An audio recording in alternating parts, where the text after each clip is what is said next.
Olá, investidores! Sejam bem-vindos a mais um vídeo do nosso Panorama Matinal, que você fica sabendo tudo o que está acontecendo no Brasil e no mundo, questões que impactam os seus investimentos e, é claro, a cotação das suas commodities, sejam elas soja, milho ou trigo. Pessoal, ontem tivemos um dado bem relevante, vamos dar uma olhadinha aqui o que mexeu com o mercado. Então, basicamente, ontem a gente teve a publicação aqui, eu comentei com vocês como é que estava a agenda, né? Mas a gente teve a publicação do PMI ISM não manufatura. Basicamente, esse dado ele veio abaixo da expectativa do mercado e traz uma perspectiva de que a inflação pode perder um pouco de força e também ajuda na hora de começar a cortar os juros. E por que eu estou trazendo isso agora, mudando um pouco a ordem aqui do nosso panorama? Basicamente porque isso mexeu com muita coisa, tá, pessoal? A gente viu o dólar aqui no Brasil, que estava positivo, vir para o campo negativo. E a gente viu também algumas questões relacionadas a isso lá nos Estados Unidos. Então aqui no Brasil a gente viu o dólar caindo, perdendo força, né? Ele chegou, está subindo bem, acabou fechando no negativo. E isso acabou impactando aqui nas commodities. Então a gente viu a soja ontem sair lá do negativo, que estava trabalhando no noturno, e acabar fechando aí com uma alta de 0,7%. E a gente viu isso acontecer também nos outros, né, nos outros mercados. O óleo subiu também, farelo também subiu, o trigo também subiu e o milho também subiu, tá? Basicamente, por que isso acontece? Com um dólar mais fraco contra o real, quem importa aqui do Brasil acaba tendo que utilizar mais dólares para comprar a mesma quantidade de produto, tá? E isso tira um pouco aí da pressão lá nos Estados Unidos, porque se aqui aumenta muito o dólar, acaba compensando demais todos os importadores migrarem suas compras aqui para o Brasil. Claro, tem algumas questões que dificultam esse processo, como realmente os programas de exportação, né? Chegar lá na origem, convencer o produtor do que é bom vender nesse momento, que é algo que está sendo bem difícil para as tradings, mas o ponto é que o dólar mais alto, não só para o Brasil, tá? Países emergentes como um todo, acaba sendo um problema para os Estados Unidos, porque isso aumenta a competitividade ante a Bolsa de Chicago. Então é isso que a gente viu aqui no dia de ontem. Então, voltando aqui para a nossa lista, né? Petróleo ontem subiu 0,23%, hoje vem caindo 0,28%. Petróleo que se consolida acima daquela região de resistência, né? Que agora vira suporte para o petróleo. Então, caso ele venha cair, onde tem um ponto de inflexão que seria nos 83,50 mais ou menos.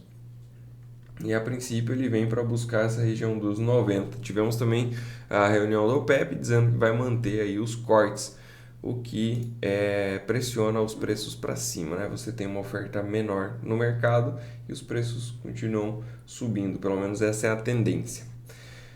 Para o óleo de palma, pessoal, ontem a alta foi bem interessante, né? 2,2%. O mercado vem em busca lá daquela linha que a gente tinha traçado como objetivo intermediário, na casa dos 4.493.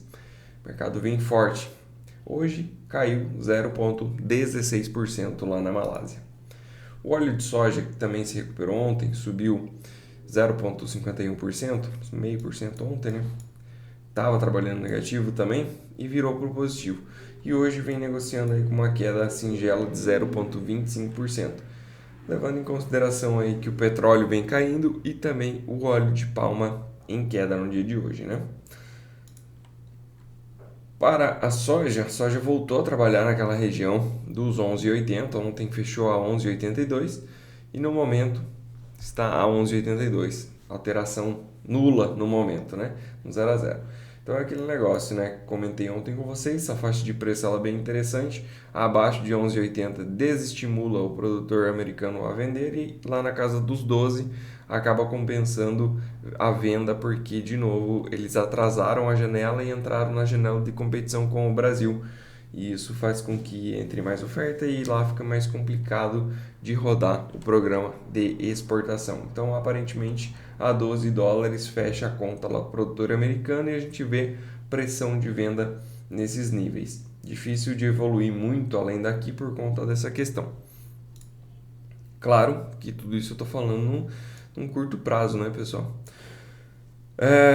Olhando o farelo de soja, ontem também trabalhou no negativo, como todas as outras, e fechou no positivo, com mais de 0,5% de ganho, e hoje vem subindo aí já 0,36%.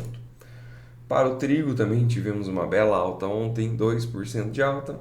Tentou negociar acima da sua região de resistência eminente, mas conseguiu só fazer uns poucos negócios, né, acima e fechou praticamente no mesmo ponto, né, a resistência ali de 5,56. E hoje novamente trabalhou acima, mas vem já abaixo desse patamar. Vamos ver se ele vai conseguir se sustentar acima deste nível de preços, no 5,56. Lembrando, já falei várias vezes, o trigo das commodities aqui ela está como o mais chato de operar, o mais difícil, porque ele parece que vai romper para um lado, você tenta operar esse rompimento, não vai, não flui e acaba voltando. Mesma coisa para compra e para venda, né? Então tá bem complexo aqui a negociação do trigo lá em Chicago. Milho em Chicago também ontem subiu, como eu comentei, 1,23%, uma boa puxada. Hoje vem subindo 0,12%, já chegou a estar mais alto, mas no momento aí com apenas 0,12% de alta. Interessante a gente comentar novamente que o mercado no dia do relatório, que foi mais positivo para os preços de milho, ele acabou testando a sua região de resistência ali, mas vejam só, pessoal, só deu um toque lá e já caiu, né? E caiu forte de novo. Ele foi lá tocar os 4,47 e fez mínimo em 4,25. Então, 22 cents por bushel, e bastante coisa para o milho nessa queda. Ou seja, realmente consolida esse ponto como um ponto muito relevante, muito forte. Se o mercado voltar a subir e romper esse patamar, aí sim a gente pode esperar com um pouco mais de confiança um movimento altista, tá? E já temos as projeções, né? Lá para casa dos 4,76 dólares por bushel, mas lembrando, tem que realmente ganhar essa região. Caso contrário, o mercado volte a cair e perca essa mínima de 4,23, 4,20 mais ou menos, aí a coisa complica. Complica e a gente pode ver o mercado vindo a testar aí a região dos 4 dólares por bushel. Aqui no Brasil, pessoal, apesar da alta lá em Chicago, aqui a gente não viu o mercado seguindo o mesmo ritmo, né? Aqui no Brasil, inclusive, caiu um pouco o nosso contrato, 0,03, bem pouca coisa. Para o dólar, contra as principais moedas do mundo, ontem ele caiu 0,5% e hoje vem fazendo uma queda já de 0,15%. Onde que estaria o suporte aqui para este dólar? No primeiro momento ficaria aqui na casa dos 103,812. S&P 500 ontem, com esse dado publicado do PMI-ISM, a gente viu aí que as bolsas animaram, fechou lá com 0,11% de alta S&P 500 e também com uma alta de 0,22% a Nasdaq. Por quê? Basicamente porque retira esse peso da pressão inflacionária e libera espaço para cortes de juros mais antecipados, né? O mercado ainda tenta entender quando de fato quando vão começar esses cortes, e se são no plural também, né? Um membro, na verdade, vota para que haja apenas um corte e os demais para que haja 3 cortes. Ontem tivemos falas de alguns deles e comentaram em que os cortes podem vir a princípio só no quarto trimestre, ou seja, ainda temos um tempo aí de juros mais altos nos Estados Unidos. Aqui no Brasil, dia bastante volátil, por assim dizer, na nossa bolsa, chegou a estar caindo muito bem e acabou fechando com uma queda tímida de 0,18%. O mercado brasileiro também segue embolado. Pessoal, percebam, essas lateralizações elas são extremamente chatas e difíceis de produzir algum tipo de operação mais interessante. Por quê? Eles vão mudando os níveis, pode ver que aqui parece mais interessante, né? A resistência efetiva está aqui embaixo, mas aqui em cima você tem algum tipo de resistência também. Mas o ponto parece que vai romper e não rompe, não ganha tendência, não ganha direção e isso acaba sendo péssimo, porque cada sinal ele tende a ser mais errático e também uma taxa de frustração maior, ou seja, eu tenho um sinal técnico de que é para venda, eu vou lá e vendo, ele dá stop. Eu tenho um sinal técnico de que é compra, eu compro, ele vai lá e dá stop. Então é bem complexo de operar em tempos de lateralização. Uma estratégia interessante no mercado para isso seria realmente comprar os fundos formados anteriormente e vender os topos. Só que em algum momento isso vai deixar de ser verdade, a gente nunca sabe quando vai sair de uma lateralização e quando sai, quando acontece sair, ele tende a fazer um movimento explosivo, ou seja, romper com uma força descomunal mesmo, porque ficou muito tempo achatando ali essa força. É como se fosse uma mola, você vai apertando, apertando, apertando e uma hora ela estoura, né? A gente só não sabe antecipar para onde que é para cima ou é para baixo. E quem opera tentando antecipar acaba se frustrando porque o mercado fica dando muitos sinais falhos. É a mesma coisa que acontece ali no trigo que eu passei para vocês. É muito difícil de produzir alguma entrada mais assertiva nesse tipo de mercado e, é claro, o risco acaba aumentando, né? Seguindo aqui para as bolsas, pessoal, o que a gente tem para o dia de hoje? China está em feriado, volta só segunda-feira. Então, Xangai, Hang Seng aqui, Xangai é China, Hang Seng é Hong Kong, que, né, também é China, por assim dizer. Eles voltam só segunda-feira. Então, aqui Japão subindo 0,93%, Coreia do Sul também subindo 1,29% e Austrália subindo 0,45%.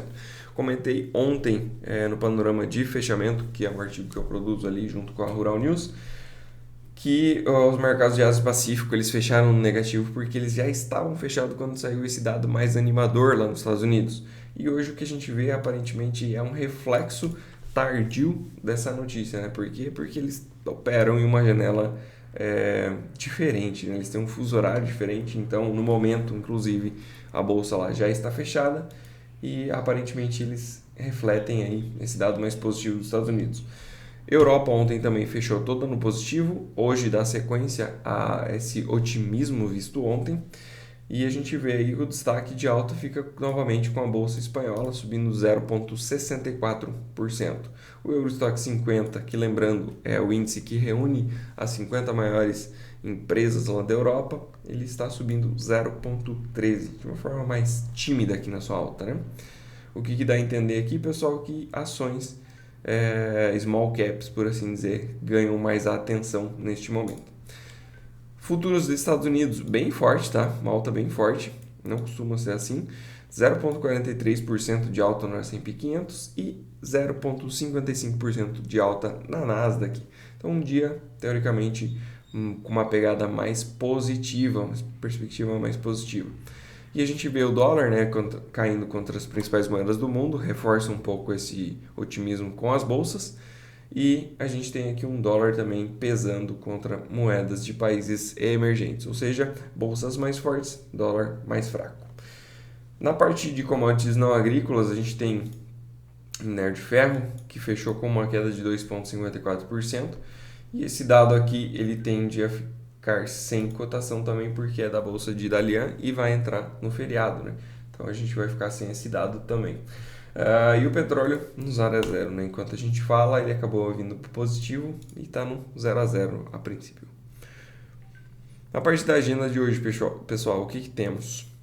Às 9h30 da manhã temos dados de pedidos de seguro-desemprego lá nos Estados Unidos. É um dado legal da gente olhar. 9h30 da manhã, esse aqui é mais importante do que o anterior, tá? Pedidos iniciais é mais importante do que os pedidos contínuos por seguro-desemprego, tá? Então, 9h30 da manhã, um dado legal para acompanhar lá nos Estados Unidos. O que mais que temos aqui? Discurso de membro do FONC, às 3 horas da tarde. É interessante, sempre interessante acompanhar para ver qual que é o sentimento deles. E basicamente é isso, pessoal. Temos dados do Brasil, mas como falei para vocês, só a inflação que faz preço aqui no Brasil, tá? É difícil algum outro dado repercutir muito aqui na nossa bolsa, né? Mas temos aí 9 horas da manhã produção de veículos, vendas de veículos. insignificante. E fluxo de cambial estrangeiro, 2h30 da tarde, esse aqui é um pouco mais relevante, né? Um pouco mais importante. E a gente tem também 3 horas da tarde balança comercial. Mas o que vai movimentar o mercado de fato, pedidos iniciais por seguro-desemprego 9h30 da manhã.